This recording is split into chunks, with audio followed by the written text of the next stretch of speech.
Hello दोस्तों, आज हम बात करेंगे डायबिटीज़ आपके यूरिक एसिड लेवल्स को कैसे अफेक्ट करता है। क्यों डायबिटीज़ के कंट्रोल बिगड़ने से या टाइप 2 डायबिटीज़ होने पर लोगों के यूरिक एसिड लेवल्स बढ़ जाते हैं, बिगड़ जाते हैं, उसका मैनेजमेंट मुश्किल हो जाता है। आज इस एस्पेक्ट पर बात करेंगे। हाउ डज डायबिटीज़ को रिलेट विथ हाइपरयूरिसीमिया और इस मामले का प्रैक्टिकल इंपॉर्टेंस क्या है। क्यों डायबिटीज़ करेक्शन करने से यूरिक एसिड लेवल्स अपने आप ठीक हो जाएंगे। आज इन सारी चीज़ों पर बात करेंगे। टॉपिक पर जाने से पहले जो लोग हमारे चैनल पर नए हैं उन्हें रिक्वेस्ट करूँगा कि चैनल को सब्सक्राइब करें, वीडियोस को लाइक करें, शेयर करें, फॉलो करें, कमेंट करें, पूरा देखें। टॉपिक इंपॉर्टेंट है इसलिए इसे अंत तक देखिएगा। चलिए शुरू करते हैं इंपॉर्टेंट वीडियो।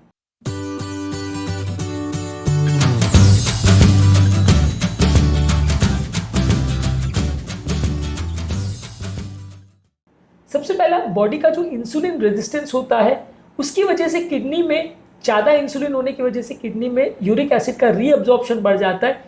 इस वजह से जो टाइप 2 डायबिटीज़ में जहाँ इंसुलिन रेजिस्टेंस बहुत ज़्यादा होता है, जो कि बाय डेफिनेशन डायबिटीज़ टाइप 2 का सबसे इंपॉर्टेंट कैरेक्टरिस्टिक फीचर है, वहाँ पे किडनी में यूरिक एसिड ज़रूरत से ज़्यादा बढ़ने लगता है और ब्लड में सर्कुलेटिंग यूरिक एसिड बढ़ जाता है, जिसकी वजह से डायबिटिक पेशेंट्स में यूरिक एसिड ज़्यादा देखने को मिलता है।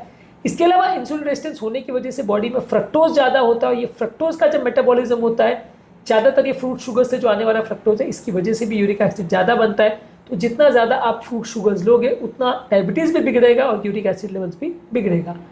इसके अलावा हाइपरग्लाइसीमिया वाले पेशेंट्स में किडनी डैमेज भी होने का चांस बढ़ जाता है। जब हाइपरग्लाइसीमिया किसी व्यक्ति को होता है तो किडनी का यूरिक एसिड फिल्टर करने का जो सिस्टम है वो गड़बड़ा जाता है, जिसकी वजह से व्यक्ति को हाइपरयूरिसीमिया होता है और यूरिक एसिड के लेवल्स बिगड़ जाते हैं। इसके अलावा टाइप 2 डायबिटीज़ में बॉडी में ऑक्सीडेटिव स्ट्रेस होता है, जिसकी वजह से भी किडनी फंक्शन कॉम्प्रोमाइज़ हो जाता है और बॉडी का यूरिक एसिड लेवल्स बढ़ जाता है। आपको हाइपरयूरिसीमिया और रिलेटेड प्रॉब्लम्स होती है। इसके अलावा डायबिटीज़ वाले पेशेंट्स में होता है मेटाबॉलिक सिंड्रोम, जिसमें कि डायबिटीज़ के साथ ओबेसिटी, हाइपरटेंशन, डिस्लिपिडीमिया, ये सारी चीज़ें होती है। और ये सारा जो एक प्रो इन्फ्लेमेटरी मिल्यू है, इसकी वजह से आपका यूरिक एसिड लेवल्स बढ़ जाता है। इसकी वजह से गाउट होने का चांस भी बढ़ जाता है, यानी यूरिक एसिड के जॉइंट में डिपॉजिट होने के चांस और गठिया यानी गाउट के अटैक्स होने के चांस भी बढ़ जाते हैं। तो हाइपरयूरिसीमिया जो है मेटाबॉलिक सिंड्रोम का एक इंपॉर्टेंट पार्ट होता है। इसके अलावा ज़्यादातर डायबिटिक पेशेंट्स ओबीज होते हैं और जब बॉडी का वजन बढ़ता है तो बॉडी के वजन ज़्यादा बढ़ने की वजह से यूरिक एसिड का प्रोडक्शन भी बढ़ता है और यूरिक एसिड का पेशाब में निकलने का प्रोसेस भी कॉम्प्रोमाइज़ होता है। जितना ज़्यादा बॉडी में फैट होगा, स्पेशली जो विसरल फैट है, पेट का फैट नहीं, जो ऑर्गन्स के आसपास जो जमा वाला फैट होता है, लिवर, किडनी, सारे ऑर्गन्स में फैट होता है, ये ज़्यादा इंसुलिन रेजिस्टेंस प्रोड्यूस करता है और साथ में हाइपरयूरिसीमिया आता है। तो जितना ज़्यादा बॉडी में फैट होगा उतना यूरिक एसिड लेवल्स बढ़ेगा और उतना हाइपरयूरिसीमिया होगा।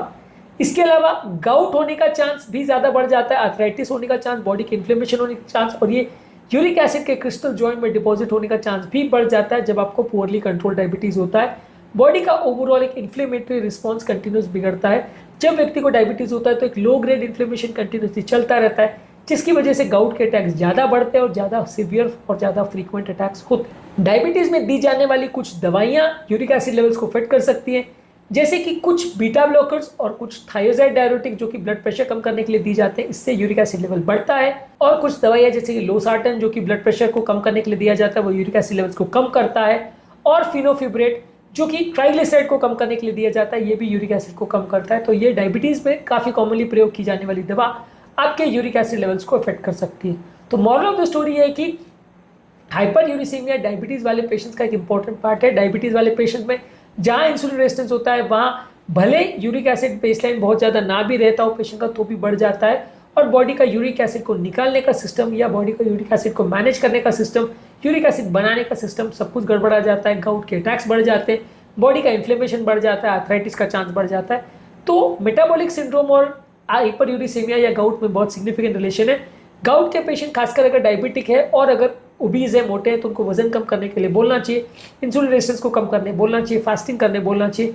इससे उनको सिर्फ मेटाबॉलिक सिंड्रोम और डायबिटीज़ में ही नहीं, गाउट में भी फायदा होगा और उनके गाउट के अटैक्स भी कम हो जाएंगे, यूरिक एसिड का लेवल्स बगैर दवा भी कम हो सकता है। ये है इस फैक्ट का प्रैक्टिकल इंपॉर्टेंस। आज के टॉपिक में हमने बात करी हाइपरयूरिसीमिया और डायबिटीज़ में क्या रिलेशन है और क्यों डायबिटिक पेशेंट्स को हाइपरयूरिसीमिया होता है। ये कोरिलेशन को समझना जरूरी है क्योंकि बहुत सारे diabetic patient unnecessary uric acid की दवाई लेते रहते हैं, जो कि फायदे के बदले सिर्फ नुकसान करती है। डायबिटीज़ और मेटाबॉलिक सिंड्रोम को कम करने के टिप्स और टिप्स पर हमने अलग वीडियोस किया है, इनको भी जरूर चेकआउट करें।